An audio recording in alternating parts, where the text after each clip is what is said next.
everyone. Today I'm going to be showing you guys the best settings to be using on controller in Apex Legends Season 5. Now every time a new season launches I always do a best settings guide. It's come to a tradition on this channel to do a best settings guide every time a new season launches. Now all of these settings are usually going to be the best settings for everyone to use, but there are some settings that are personal preference. When them settings do eventually arrive, I will let you know which ones are more personal preference and which settings are going to be settings that generally the majority of you guys should be using. If you enjoyed today's video, be sure to scroll down, leave a like to support the video further, and be sure you subscribe into the channel with the notification bell turned on so you don't miss out on any future Apex Legends gameplay videos, tips, discussions, all of that good stuff on the channel. But now with that out of the way, let's go straight into our settings. I recommend you guys pause the video, open the settings up yourselves, and go step by step with me as we dive into the best settings to be using.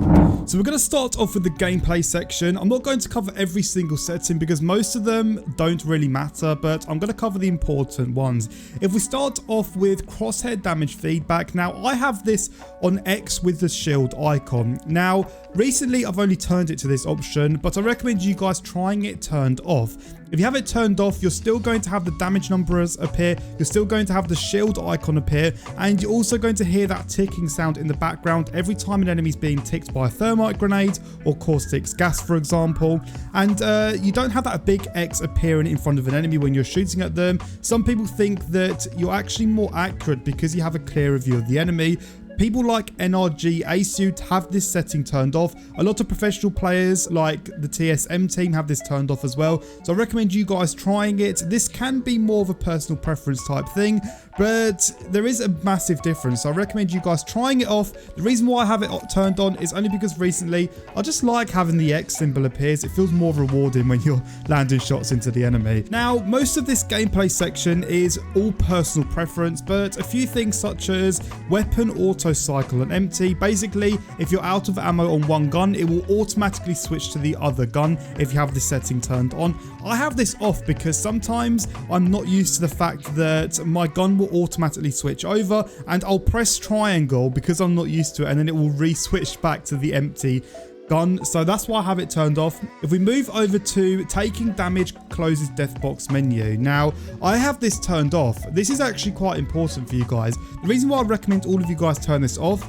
is because when you're shield swapping in this game, if you attempt to shield swap with another death box and an enemy is shooting at you, it automatically closes the death box menu if you have it turned on, meaning you won't be able to pull off the shield swap. But if you have it turned off, then even if an enemy is shooting at you, you can still have the menu open and you can shield swap, which could result in you taking less damage from the enemy, and then you can go and retreat. That's why I have this option turned off. But other than that, that is the gameplay section covered. I don't want to cover anything else under the gameplay section because, as I said, a lot of it is personal preference. So moving on to the controller section. This section is very important indeed. If we start straight with the button layout. Now I have my button layout on customized, but it's the exact same as button puncher. Button puncher means that it just changes your melee with your crouch, which means you can slide around corners, you can crouch whilst maintaining your aim at the exact same time. You can crouch to cover much faster if you're engaging with enemies,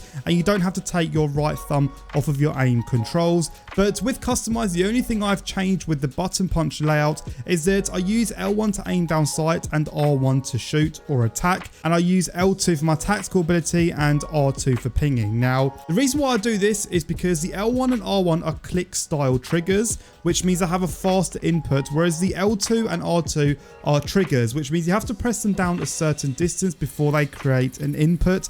That's why I think having it on L1 and R1 is faster for when you're trying to aim down sight and shoot, which are the crucial things when it comes to engaging in gunfights. Now, another preset I would recommend is Evolved, which basically is the exact same as Button Puncher, but it also makes it so your jump is L1 and it basically switches out with your tactical ability. So this is also good because you can jump whilst maintaining control of your aim at the same time. But these are the two I'd recommend, Button Puncher and Evolved. Once you've selected them, I'd also recommend going in Customize and just flipping your triggers as well. So moving on to the next option. I have my crouch button on toggle. This is a personal personal preference. I mean, you can't really bunny hop if you have it on toggle. So if you guys want to bunny hop, you have to put it on hold. But other than that, if we move to the L2 and R2 button dead zones, this is essentially how far down you have to press the L2 and R2 before it creates an input. Now I have this on none, which means I only have to press down the button ever so slightly for it to become activated and do the certain ability in game. So if I want to activate my tactical ability, I only have to press it down ever so slightly and it instantly creates an input. And I recommend you guys have it on none as well, unless you have some sort of twitch in your fingers, then I wouldn't recommend doing this. But moving on to the look sensitivity. Now sensitivity is a personal preference type thing. The only thing I will say is if you are very unsure on what sensitivity to start out with, I would recommend a guideline of 3 to maybe 6, and starting out with something like a 4 or a 5. Going in game, if you feel like you're over aiming, so you're essentially aiming past the enemy, then your sensitivity might be a bit too high, and vice versa. If you find yourself not reaching the enemy by the time you're shooting and you're coming short quite often when you're trying to aim at enemies, then maybe you might want to increase your sensitivity. I have mine on a 5. I had it on a 4 in the beginning of season 4, but I've increased it to a 5. And my recommendations are that if you can increase your sensitivity without sacrificing your aim, then I would do that, because it feels much smoother when you're looting around. You can loot faster, and as I said, the gameplay experience feels a lot better, but only do it if it doesn't sacrifice your aim, because you want to prioritize your aiming. Bear in mind that this top sensitivity option is only going to affect your hip fire aim. We have a dedicated ADS sensitivity down below. Mine's on 4, but I'll get into that in just a moment. So when you go in game and you find yourself testing out the sensitivity, only increase it or decrease it by 1 each time. I wouldn't jump from a 5 to, let's say, a 3, or vice versa, jump from a 3 to like a 6. That's such a huge jump, and you want to build up that muscle memory. That's what sensitivity is. It all comes down to your muscle memory, your muscles adjusting to the sensitivity in game, and that's why you don't want to play around with it too much. You are human. If you're missing your shots, you can have a bad day. Doesn't mean you need to change your sensitivity. So if we go to the ADS sensitivity, I have mine on a 4. Now, as I said earlier, the same thing applies. If you find yourself over aiming, then increase it by 1. If you find yourself under aiming, so not reaching to the enemy, then you might want to increase it. But my recommendation is stick to 1 sensitivity and only that sensitivity, and review it every few months or so, because honestly, if you keep messing around with your sensitivity, it isn't going to do you any favors at all. So if we move over to response curve, we've got a few options here. Mine's on classic. I have tried the other response curves out, and I just prefer the classic feel this game has. I've been adjusted to it for so long now, and I would recommend 2 other options though. I'd recommend you try steady. Steady feels a little bit different, but there's not much difference between steady and classic, although I do find it slightly more sensitive than classic, but that's to give you more control over your aim. And linear is essentially raw inputs. Now if you change this straight to linear and go into the firing range, you're going to notice a huge difference, and it's going to feel ultra sensitive. The reason why is because it's complete raw input, so the second you move your stick, the game is going to go with you, and it takes a long time to adjust to. But if you can nail down the linear option, I can guarantee you're going to have more control over your aim than any of these other response curve options. But I just don't want to dedicate my time in adjusting to linear, and I just prefer the classic feel as it's less sensitive than these other options. And one I would recommend you completely stay away from is high velocity. I don't actually know anyone that uses high velocity. It gives you this, oh, we got disconnected due to inactivity.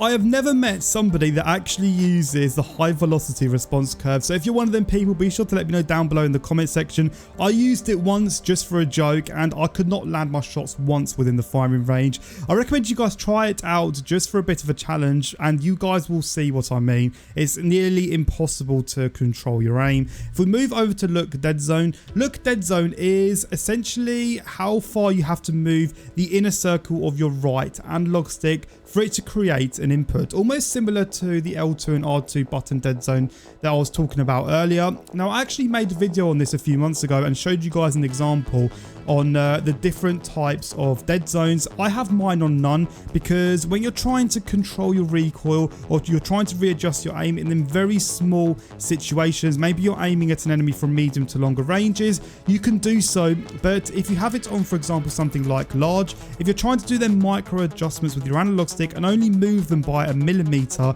it won't pick it up in the game because you're going to have to move your analog stick further out of that circular perimeter for it to create an input. That's why I have mine on none. Sometimes it creates a drift, which is a problem on old controllers. If you've been using your controller for so long, it creates a view drift. But if you're maintaining your right thumb on the analog stick, it shouldn't be too much of a problem. Movement dead zone, I have mine on small. And as I said, this is the exact same as look dead zone, but it's for your left analog stick. If there was an option to put it on none, trust me, I would have that on none as well. But unfortunately, small is the only thing we have to go by. Inverted look, I have it on off. That's another setting I don't know anyone that uses. I don't know anyone that uses inverted look. I have vibration turned off. That's because I don't like my controller moving when I'm trying to aim at enemies. Could it affect your aim during the gunfight? That's debatable, but I'd rather not take the risk. And as I said, it just feels a bit weird doing it that way. And at the bottom, we have advanced look controls. I actually tested these settings in the past and it completely screwed up my aim. And I recommend you guys don't even turn this option on. Do not mess with any of these settings. At the moment, you're getting aim assist and you're getting a good classic feel. If you go into these options, I guarantee it's going to screw up your aim in some form of way. I'd recommend keeping this turned off and just avoiding this option completely. As someone that has experience, has tested it, and I can say I did not have a good time at all. If we go to a video, field of view now, field of view.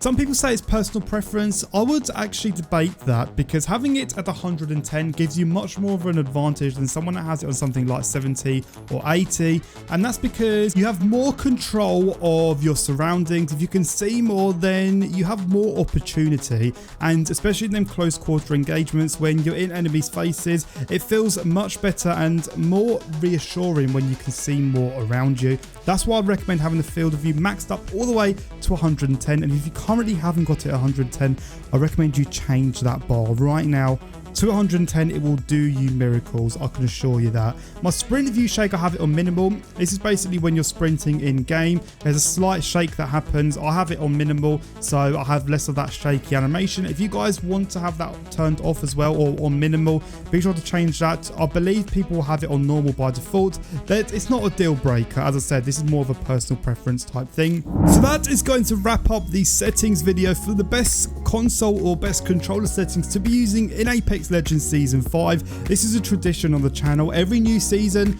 we always upload the best settings video because throughout the season, things could change, updates could come out, and maybe I'll want to change a particular setting. And I always update you guys on every new season that comes out. But I do just want to say one thing before ending the video. Just don't try and change around your settings too much because, as I said earlier, muscle memory is a very important thing when it comes to sensitivity. If you could just stick to your settings, then you will become a better player, I can assure you that. So thank you all for watching this Apex Legends video. If you did enjoy, be sure to scroll down, leave a like to support the video further. Be sure you subscribe into the channel if you're currently not subscribed with the notification bell turned on. And as always, I'll catch all of you guys out in another brand new Apex Legends video.